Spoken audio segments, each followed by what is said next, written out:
Hi,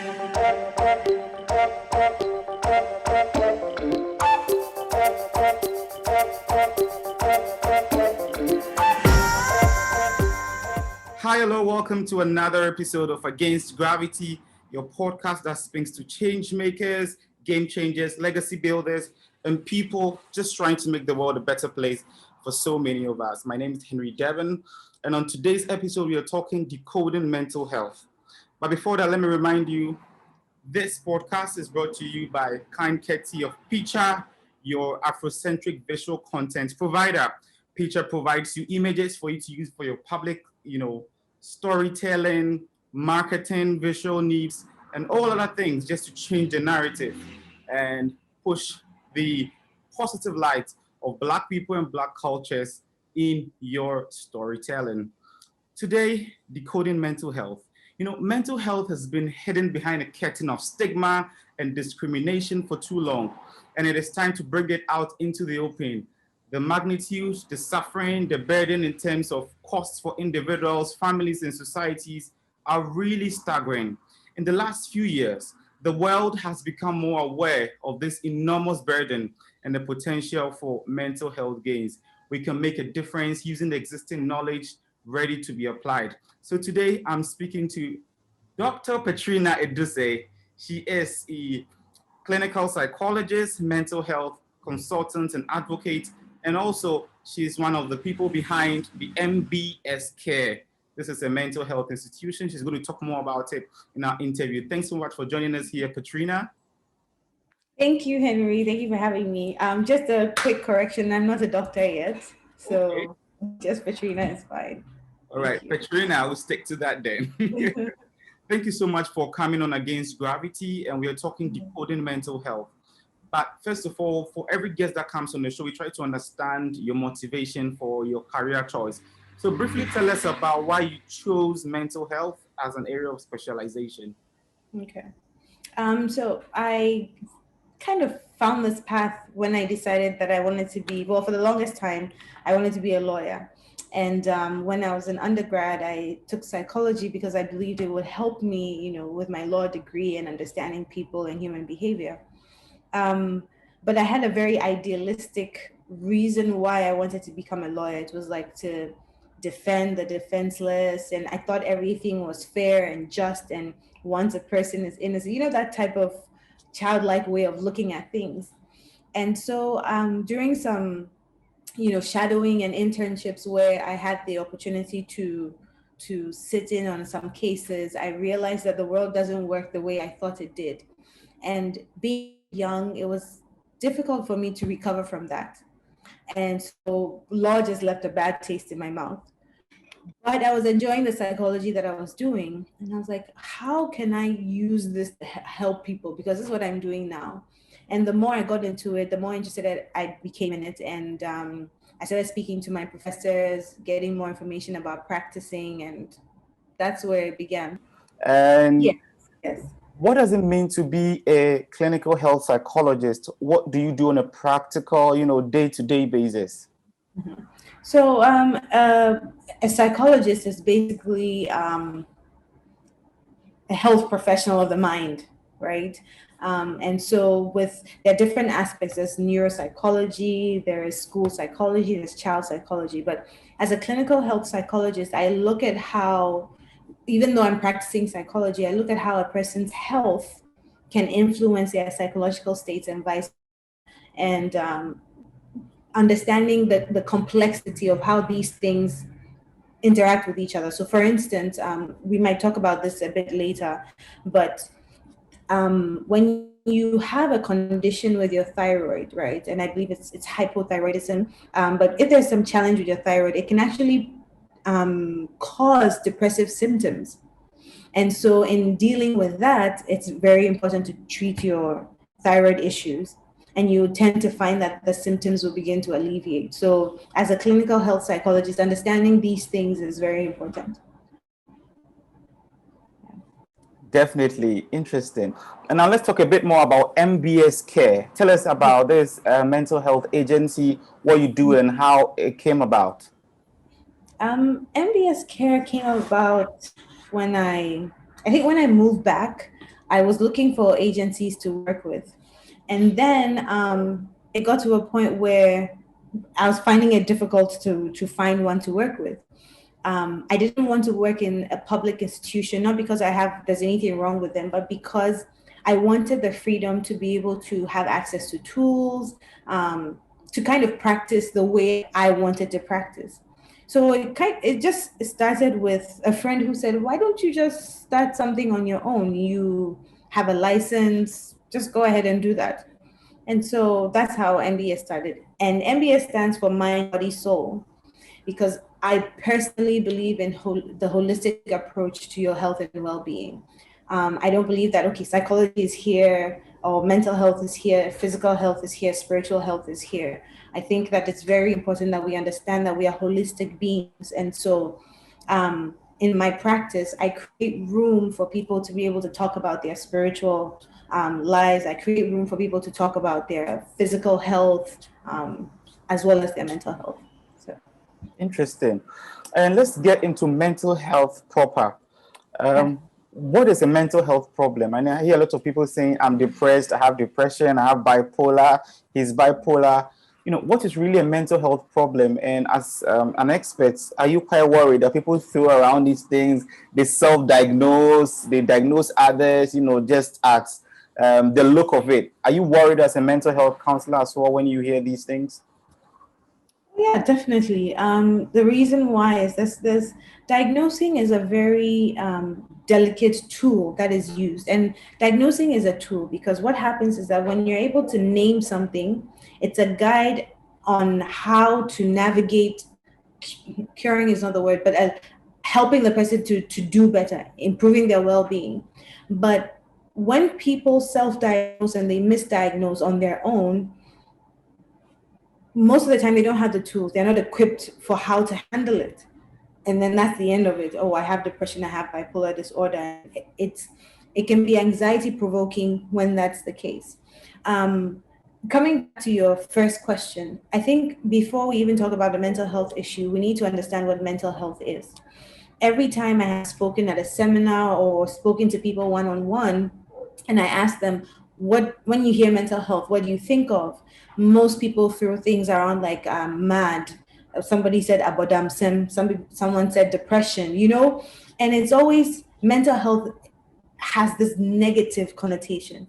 But right now, if I say to you, Henry, what do you think about when you think about physical health? Every time I've asked that question, most of the things I get are eating healthy, exercising, getting enough sleep, right? So think about it that way. Mental health is the health of your mind, right? And so just the same way you can have good physical health and poor physical health, you can have good mental health and poor mental health. Do you get what I mean? And so mental health in itself is not a negative thing. When you have a mental health challenge, it's the same like you would have a physical health challenge. So for instance, you wake up today with a headache or backache, right? For most of us, we won't automatically think, oh my gosh, I'm dying or I'm going to become paralyzed. There are some conditions where people think that way, but generally we don't think the worst case scenario. It's the same way with mental health challenges. We have stress is a mental health issue, is a mental health challenge, right? But you don't automatically think I have depression or I have schizophrenia. So to answer your question about what is a mental health issue, it is a very subjective thing. And what I mean by subjective is it's the individual that determines if it's an issue for them. So internally, if you are experiencing distress, it is a mental health issue or challenge. It doesn't mean that you have to be committed or you have to be on medication. It means that something in your mental well-being needs attention and it needs care. Right. In some cases, there are some disorders where the individual may not realize that what they're experiencing or going through is negative or it's harmful to them, but it's impacting other people. So when your behavior, your actions impact other people adversely, so much so that it makes their lives uncomfortable or threatens their well-being too, that is an area of concern. Oh, a lot of education. We are speaking to Petrina Adusei. She is a clinical health psychologist and also at MBS Care. Now, I want to go into people experiencing mental health issues. I know there are so many different symptoms of different mental health complications, but usually, what are the red flags that if one should experience, they should look at speaking out to someone, they should be on the watch out for? What are the symptoms? What are the red flags? What handwriting on the wall should you be looking out for in case maybe you feel like you're depressed or you're having an episode? There is a wide array of mental health challenges, right? So um, it would be almost impossible for me to say these are the symptoms and this is what we should look out for. If you're talking about depression, it comes with its symptoms. If you're talking about anxiety, if you're talking about schizophrenia, if you're talking about borderline personality disorder, they come with their different symptoms. But one of the biggest indicators I will say is personal distress. Not what other people say is wrong or is right or is okay, but if internally you're experiencing some struggle, it doesn't feel good, it doesn't feel right, that is usually a very good indicator that you should talk to someone. And again, talking to a professional doesn't mean that you need to be committed. It doesn't mean you need to be on medication. It might mean that, but it doesn't necessarily mean that. If you go to a doctor with a headache, it doesn't mean you have a brain tumor. So sometimes it's okay, your headache is being caused by lack of water, dehydration, or constipation. So then the doctor gives you guidance on how to figure that out. Once you figure it out, you're done. It's the same way with mental health challenges. Let's say you're having difficulty sleeping, you feel sad, you feel anxious, you feel fearful. When you work with a mental health professional, they help you to kind of build and develop tools that help you navigate the challenge that you're experiencing. And then you have those tools for the rest of your life. You're done. So I would say that the biggest indicator would be internal distress when you feel like something is not right. That's quite helpful. Internal distress. We should all be looking out for that in our day-to-day life. I came across a really staggering statistic from the World Health Organization that says 1 in 4 people, one Yep. every 4 people, one is likely to experience a mental health problem in their lifetime. And even for younger people between 16, below 16, as they grow, it's 1 in 3. Why are we seeing a surge in mental health complication among young people? And what does this statistic really mean? Um, the interesting thing is that statistic is quite old. So if they were to do this again, that number would be worse than it is right now. Yes. Um, what this means is that, see, that's the thing. A mental health challenge, again, is sometimes you can go through a heartbreak, and the heartbreak is so challenging that it's taking you quite a lot of energy and time to even be able to do your day-to-day activities. You can experience a depressive episode, right? And so everybody in their lifetime at one point in time or another is very likely to experience a depressive episode. And for some people, will resolve on its own. For other people, it keeps coming back. And for some, you stay in it for quite an amount of time if you don't get any assistance or any help. So that figure actually, I think, is much higher now than it was back then. One of the challenges that we're facing is that there is from my personal and professional point of view, is that there is a breakdown in values that encourage humanity, right? There's a lot of emphasis on do, go out, get, achieve, at the expense of what's happening to us inside, internally. So if you are in a job that is very stressful for you, it's very unfulfilling, but it pays a lot of money and it's able to pay your bills, society tells you you are successful because you can buy a house, you can buy a car, everything is good. So then on the inside, you're experiencing this personal distress, right? On the outside, everything looks good, but you're unhappy. So this is just an example. Another example is the the breakdown of the family unit, as I was talking about, when people are under stress, or when people are experiencing or have experienced pain, it needs an outlet. It needs a way to be able to show. And parenting, this is something that I advocate for. I started advocating for more so now than before. Parenting is such a big piece of this, because whenever a parent is stressed out, or whenever a parent is in pain again always needs an outlet. And there's this thing called displacement, which is a coping mechanism where when you're feeling upset about something, you look for a less threatening object, right? And when I say object, it doesn't have to be inanimate. To release that or to take it out on. So you're at work, your boss yells at you, or your coworker is irritating you, upsetting you, and you can't lash out because it's a professional setting. When you come home, who feels the brunt of that?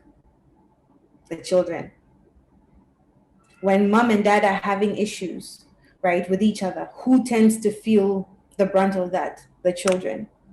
And so a lot of us have been and are still experiencing this. We are growing up with it, where all this pain is taken out on us in the form of insults, physical abuse, emotional neglect. Obviously, when we grow up as adults, we'll struggle because no one ever gave us the tools to be able to handle it when we were faced with such challenging situations. Oh, that's really interesting and revealing. And it shows that as parents, we need to try our best to get our heads in the right place, because it will reflect on our children if we don't. Absolutely. And that brings me to the issue of social media. I know I've come across multiple studies that have found a strong link between heavy social media use and increased risk for depression, anxiety, loneliness, the fear of missing out, sometimes self-harm, or even suicide. And is social media pressure a major cause of mental health among young people? What's your thoughts on this phenomenon, Petrina? Yes, there is research that supports this claim, and I think that if you want to find out if this is really true or not, you can experiment on yourself, right? At least for a week. Honestly speaking, when I say this, I don't mean to be sarcastic, but I'm saying it as a matter of fact, that if you spend extended hours on social media every day for 7 days, right? And then you try doing the same thing the reverse, where you abstain from social media for a period of about 7 days, and you assess how you're feeling at the end of each week, you'll notice a considerable difference, right? Because what happens is that you see only a snapshot of a person's life. But because that is all we have to go by, we look at that as reality. So I see a person standing in front of a brand new car. I see them wearing new clothes. I see them traveling to exotic places, right? To me, what I'm seeing on the surface is this is their life. They're happy because everybody is smiling in photos, right? And so when you compare where you are in life to what you're seeing, sometimes it feels as though you are, again, failing. You're not achieving, right? So this is actually a very, very big influence on the development of depression, anxiety, and other disorders. There's a new trend that's popping up among young people where people come and talk about their pain, right? Which is a good thing. They talk about their trauma, they talk about what they're struggling with. But what happens is that it's good to talk about it, but that's not enough. You need the help. You need guidance. You need to be able to pick up tools. So when you're coming and you're talking about, I went through this, I went through this, I went through that, right? What did you use to be able to, what healthy tools did you use to be able to cope? Nowadays, when we watch all these competitions around the world, they have this way of sensationalizing people's pain. So I lived on the streets, I used to do this, I used to do that, and then now I'm here, or I've won this competition, or I got this job. Those are not fixes for the challenges that we face internally. So now when people put their pain out there, other people connect with it. And the more you connect with it, the more intense these feelings are. But you have these intense feelings and you don't know, you don't have nothing to do with them. You can't resolve them. You don't have the tools to navigate them. So that's another contributory factor these days. Oh, pretty revealing thoughts there by Petrina Adusei, our guests for this episode of Against Gravity, Decoding Mental Health. If you're listening and you're experiencing any mental health issues, it's okay to talk about it, but that does not end there. Seek the right help, seek the direction and guidance from an expert so you can navigate the mental maze you may find yourself in. Petrina, according to the World Health Organization, 450 people, currently suffer from mental health conditions, and this statistic may be more than, making them one of the leading causes of poor health and loss of productivity worldwide. Yet mental health is hidden behind a curtain of stigma, discrimination for too long. People find it hard, speaking about it and actually seeking help. Why do you think it's this way, and how can that be changed? I can speak a lot for our culture. We have a strong culture of silence. We have a strong culture of pretending, hypocrisy. I'm going to be very blunt and straightforward about it, right? Acting like everything is okay when it's not. And from my practice and what I'm seeing around is, let me speak about the African culture per se, right? In particular, we have this culture of silencing children. So there's so many young adults, right, in their 20s, 30s, 40s, and I'm even sure before that I've worked with that have, majority of them have experienced some kind of sexual abuse in their childhood. So far, only one person I know has actually told their parent about it. And I'm talking about lots of people. Only one person has told their parent about it, right? There's a lot of shaming, keep quiet. Hey, don't you respect your auntie is calling you? Don't you respect your uncle is calling you? Will you go? Things like that. Religion is another very challenging part, because while I subscribe to a religion, which is Christianity, I also see how it makes seeking help even worse, because it is pray about your problems. You have to believe in God. I'm having faith in God for these things. So it's almost like there's this conflict. If you go and see a mental health professional, right, then it means that you don't believe that God can fix your problem for you. But funny enough, we don't apply the same concept to the medical field. If your leg is broken, you don't have faith that it will join back together, right? That's one. Then the other bit is the psychotic or psychosis, right? Psychotic symptoms or psychosis are when a person is experiencing delusions, hallucinations, the people that we call mad men and mad women on the streets, right? Who are suffering from some kind of hallucinations and delusions. It could be schizophrenia. It could have been a psychotic episode that didn't receive treatment. And so obviously it's been prolonged. I know people personally who have experienced psychosis and come out of it because they got the help they needed and have never experienced those symptoms again.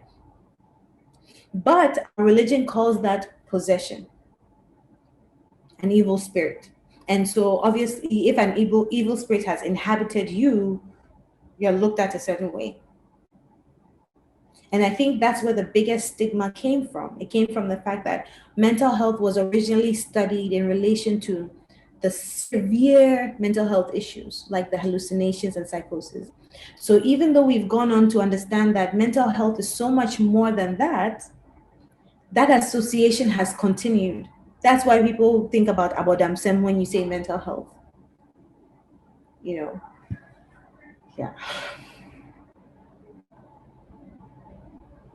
Access to treatment too is another one. Sorry, especially in our society, we don't have enough mental health professionals, and then also the cost, right? Is quite high, because if you are not able to work with someone attached to a public hospital, the private practices, they have to pay their own bills, have to educate themselves, do their own trainings, their licensure and things like that. And so it reflects in the rate that you pay. So that is a big challenge. The lack of awareness too is a big one, because there are people who come to me and through our work, they discover that, oh my goodness, I didn't realize that this really was a thing that I was struggling with. I knew that I was struggling, but I didn't know that this is what it was. So that's another reason why it makes it difficult for people to reach out for help. One follow-up question I want to find out is, why are people uncomfortable about speaking to their parents about an abuse, a challenge they've gone through? Why is it hard for us to break those walls between, children and parents? Again, that culture of silence, that culture of children don't know better.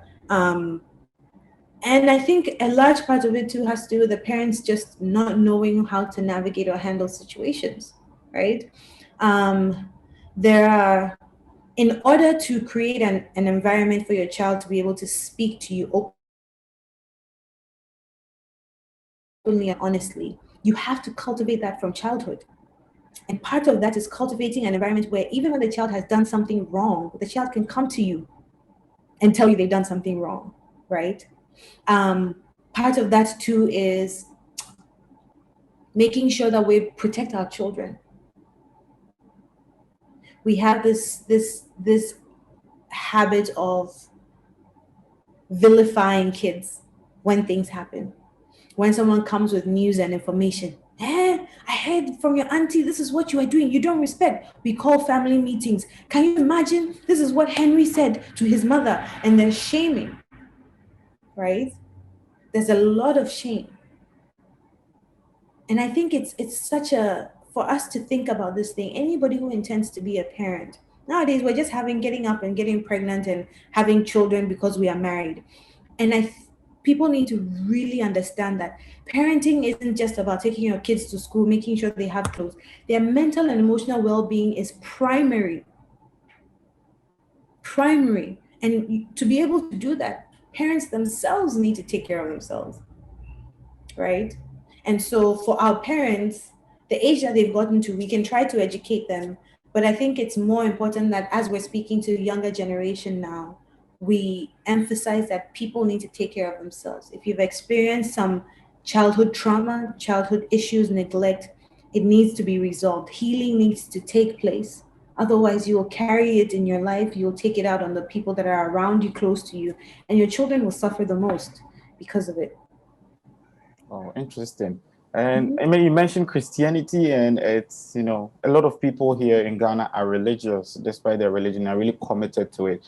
So people really experiencing mental health issues, always go to the church. My question is, can mental health be cured by praying and practicing one's faith, rather than seeking professional help? Miracles do happen, right, Petrina? Henry, I know you know my answer to that question, but I believe in prayer. I believe in miracles. I think that the way religion too has been presented to us is very religious. So there are rituals, there are processes, there are things that you do. Our religion, a lot of our religion is devoid of spirituality. Understanding that there's a being that is within us, outside of what we look like on the outside, outside of what we have achieved and what we think and what we say. So I don't believe that religion alone can cure a mental health challenge. Here's the reason why I'm saying this. Let me put it this way. Let's just say that I grew up in a home where my father was physically abusive or emotionally abusive. That's what I grew up seeing.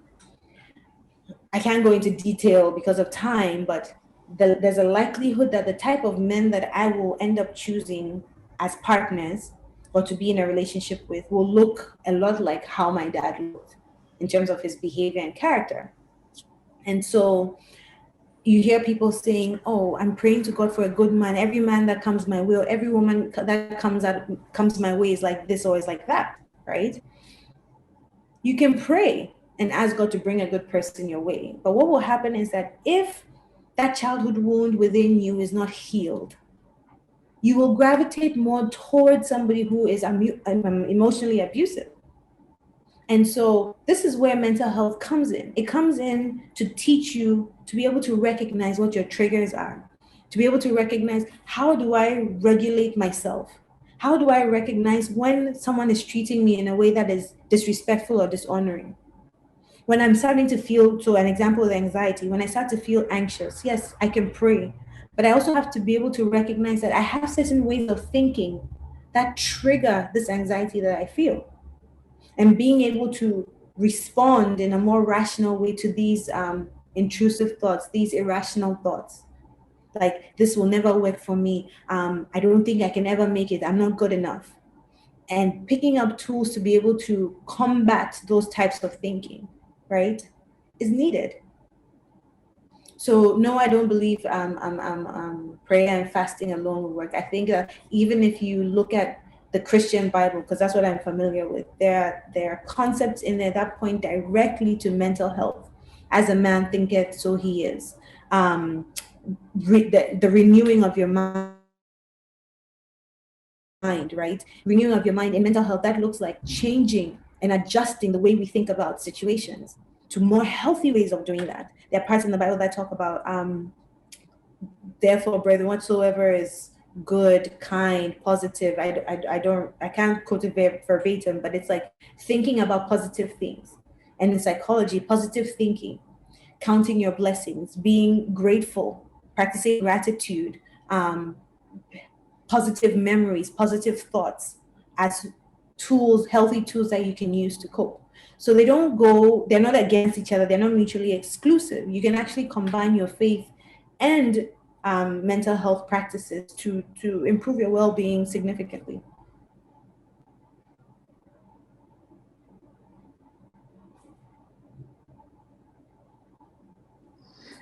Yeah, we are speaking to Petrina Adusei, a clinical health psychologist with MBS Care in Accra, Ghana. And the topic, decoding mental health. I'm learning so much from this. The next question for me is self-denial. A lot of people keep saying that don't affirm you have a mental health problem. You know, just like say, how are you doing? You keep saying, I'm good, I'm well, I'm healthy. By the grace of God. By the grace of God. You should never say, I'm not feeling well. You should never say, I have a problem, I think I need help. People keep self-denying mental health complications and not accepting reality. And how do you convince a friend who is like, me, they mean gym tomorrow, you know, Uji Tuma, that's when it's really actually happening. That's what people think. How can you move people from being positive and not affirming they are mentally unstable to actually accepting they need help? It's challenging to get a person who is in denial to accept help, right? And so one thing that I found is that it's difficult for family and friends to be able to convince people that they need help.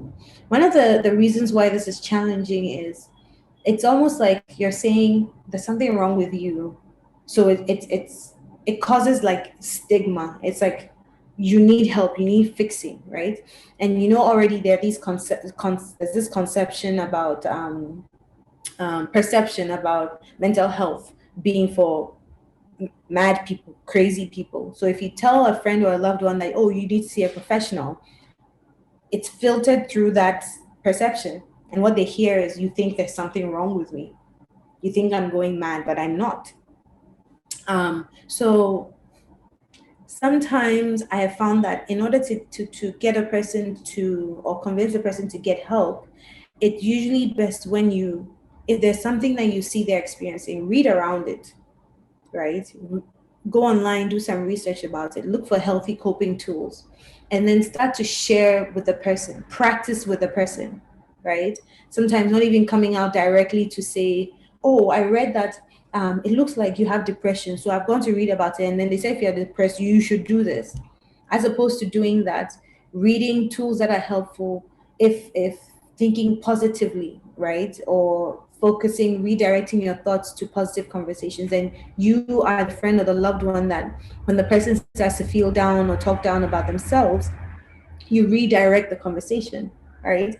And at the end of a positive conversation, you can ask, so how are you feeling now, right? Maybe we should do more of this. That's really concern, as opposed to like, I'm diagnosing you and I'm saying that you are the problem. Gradually, the person's resistance might reduce, and then it becomes, all these things. I was reading them online, and I've seen that people have said that talking to somebody really helps, right?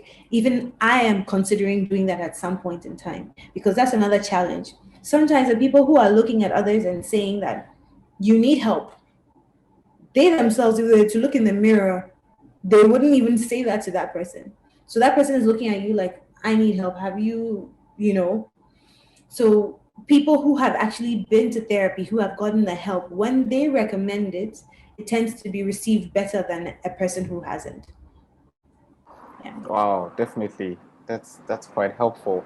And from a policy standpoint, I mean, experts like you can only do so much on a wider mark. If you want to have a wider impact to change the story of mental health care in any African country or anywhere in the world, actually, what do you think is the best approach to improving mental health conditions from a policy, from a law, from a programming, national programming standpoint, especially in a developing country like Ghana, like Togo, like Nigeria?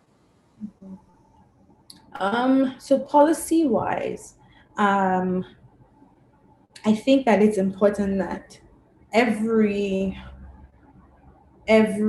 institution or organization engages in some kind of mental health awareness workshop every quarter, once a month if possible, but at least every quarter. It should be required. The government agencies, it shouldn't be an option, right? That's a step in the right direction, because creating the awareness is the first step. A lot of people are just unaware.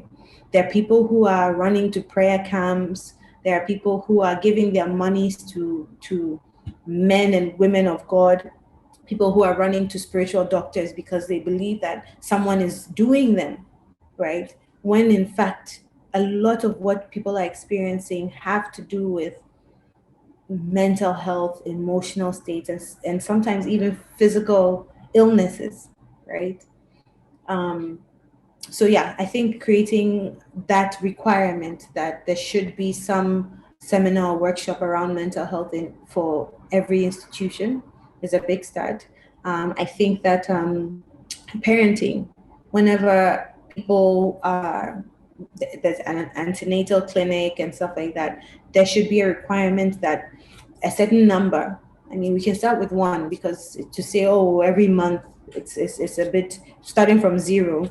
It can be at least once there should be a parenting meeting with a mental health professional to speak with potential parents, new parents, about how their mental state impacts that of their child. That's a very big piece. And then in the schools too as well. If we can encourage more people to get trained, then we can place more, because every school needs to have a school psychologist or a school counselor. I also understand that it's not feasible, right, in our current situation, but working towards that, where and maybe once a term, right, someone can go to a school, they can deploy mental health professionals to schools to either do a workshop or to have like a mini clinic where people can come and talk about their challenges, and general help be given initially. That's a step in the right direction too as well. Definitely helpful. We are speaking to Petrina Adusei, clinical health psychologist at MBS Care in Ghana. This is Against Gravity. Decoding Mental Health is the name of this episode. You can catch it on all our podcast platforms. Petrina, we have a special question on this show, which is Against Gravity moment, where each guest tells us their biggest challenge. It can be in their personal life or in their career that really, put them to the greatest test. However, they're able to surmount them. So professionally, personally, what is your Against Gravity moment?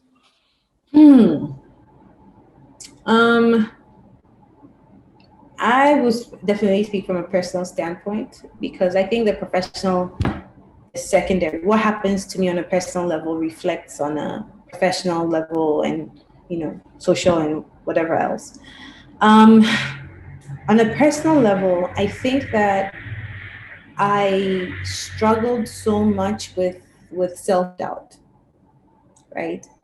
And it may seem like, oh, well, yeah, we all struggle with self-doubt and things, but it can be debilitating, right?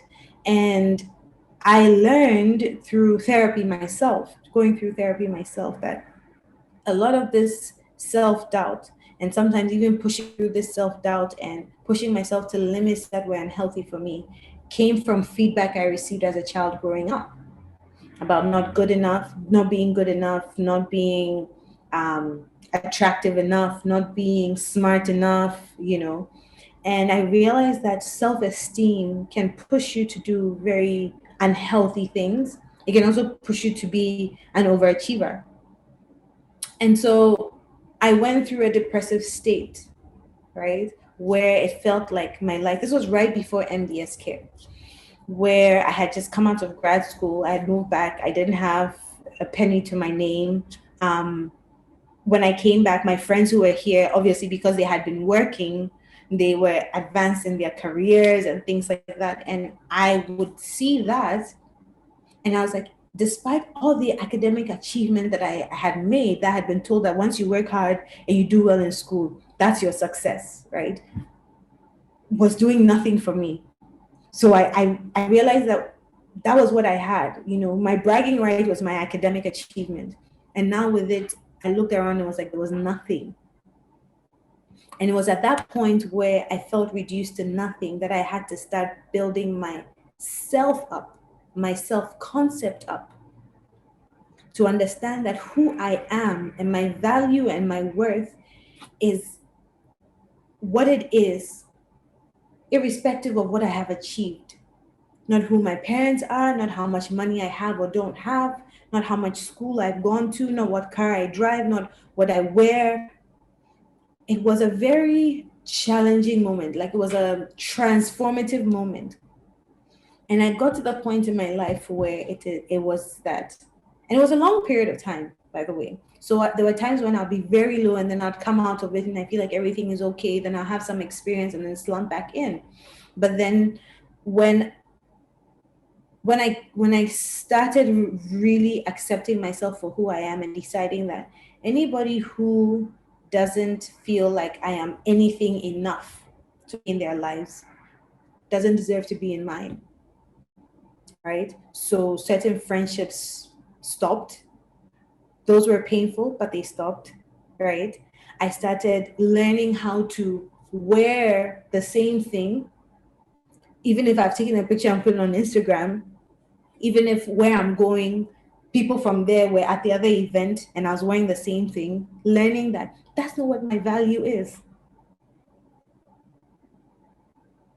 Learning that I am beautiful inside and out, with or without makeup. Learning that doubting myself going into situations, if I'm giving a talk or I'm doing a workshop, hey, but the people there, what do they think this of me? Learning that I will go and do the best that I can. And that's really all I have control over. That was a big challenge, a big piece and challenging moment for me. So that was my against gravity. And I think in as much as I feel like I have navigated a lot of it, I am still in the process. I don't think you ever get to a point where it's like, hey, I don't have any issues with self-confidence. I don't have any issues with this again.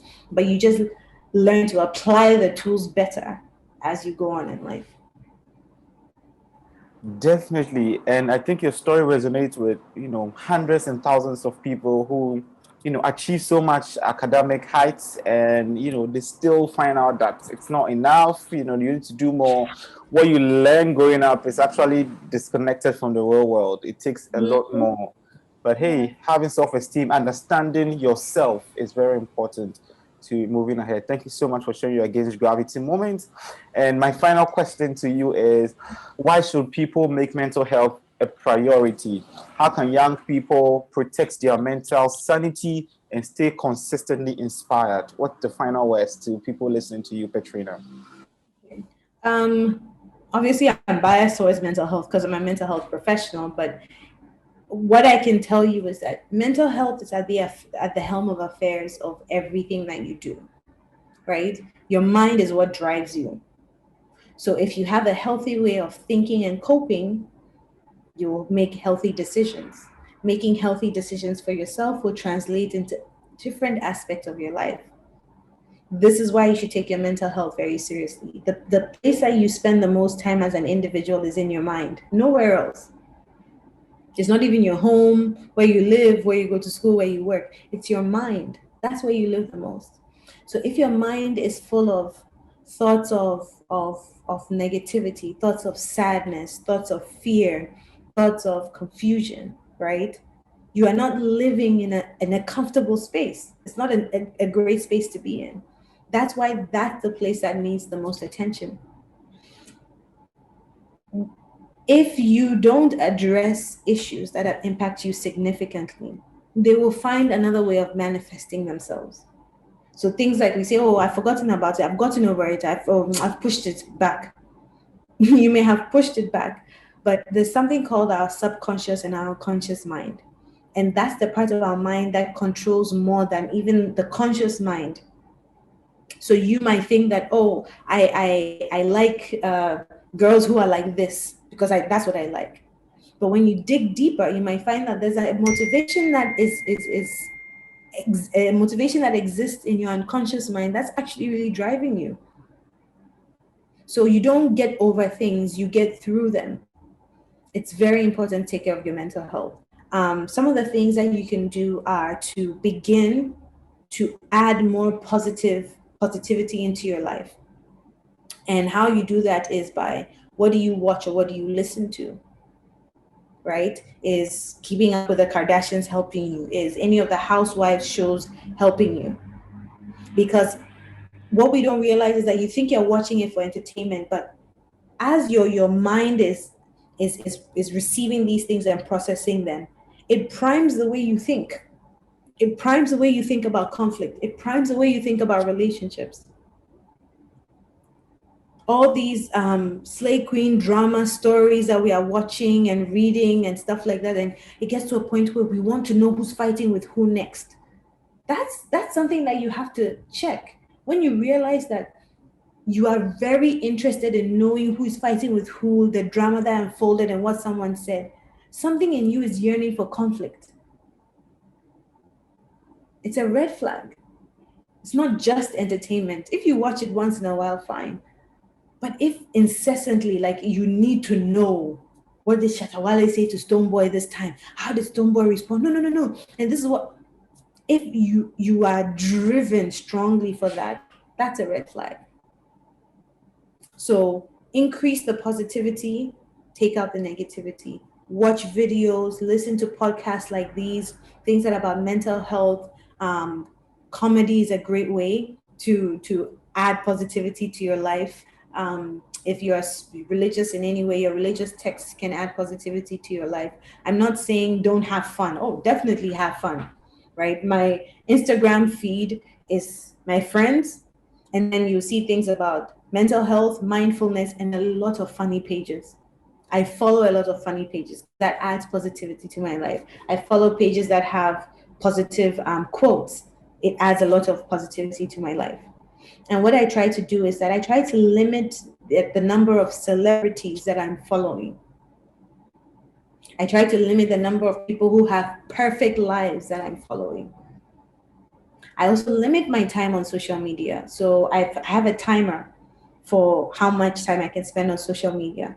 And when it's left with, I think, 5 minutes, it will give me a warning. So there's something I need to do.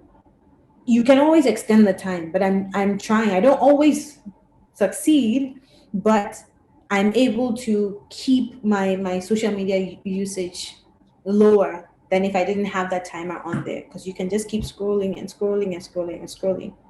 So that's another important aspect. People in your life who seem to create an atmosphere that leaves you feeling bad about yourself, you might need to dissociate. You might need to cut down interactions. And it's not that they're bad, right? Some people will bring negativity. They always want to talk about what's wrong with the world, what's bad, and men ain't, men are trash type of thing. Talks all the time. And then there are some people who, let's just say that you're in a point in your life where they're struggling financially, and you have a bunch of friends who, for their money is not a problem. So they are going out here tomorrow, they're doing this. You might need to get to a point where you say, I'm cutting down hanging out with them Because when I do, this is how I feel about myself, right? Until I'm able to get to a space internally where it doesn't affect me the way it does, let me cut down on that type of interaction. So it's not that the people are bad, but where you are in your life, that is not a healthy environment for you to be in. So be mindful of who you keep around you, who is influencing you, right? And lastly, be kind to yourself. That's something that's hard for us to practice, kindness. But be kind to yourself. You're doing the best that you can. Every day you wake up and you try to make a healthy decision for yourself. That is something that you should be proud of. Powerful words there from Petrina Adusei. Stand out for me is, if you don't find ways of dealing with issues that affect you significantly, they will manifest in another way. Also, increase positivity and decrease negativity. Great words there. What an amazing way to end. Petrina Adusei of MBS Care, clinical health psychologist. Thank you so much for joining us here on Against Gravity, and to you for listening over the past 40 minutes or so. Thank you for sharing your time with us. We've been speaking Decoding Mental Health. Against Gravity is powered by Picture, your Afrocentric visual content provider. And don't forget to check out picturestock.com for all images that you need for your social media content creation, of Black people, Black communities, to change the narrative. Thank you so much for listening. Check out this episode on Apple Podcasts, Spotify, Castbox, and also on YouTube. My name is Henry Devon. Have a great one. Bye for now. Stay safe. Thank you.